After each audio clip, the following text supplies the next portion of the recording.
Hey, hello guys, it's How to Tech Simplified, and in this easy tutorial I will be showing you how to actually get a refund or get a reshipment when you can't find your package from TEMU. So that you ordered anything and it hasn't been delivered. So it's a very easy process. The first step that you want to take is open up your browser and go down to your account and log in. Now from there you check out your orders.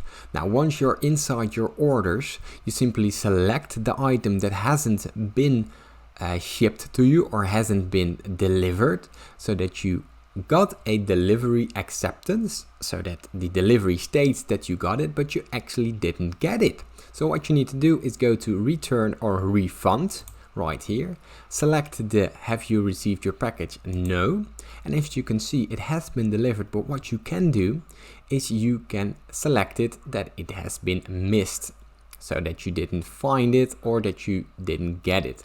Now make sure to do this before the 30 days that you can do this, because otherwise it's not possible anymore. And here you request a reshipment so that they send it back again to you, or request a refund.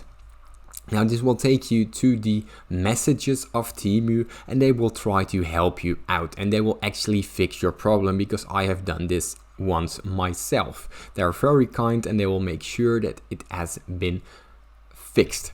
Now if you still get questions, leave them down in the comments and I will help you. If this tutorial has helped you, please leave a like and subscribe. It helps me out a lot. Thank you for watching.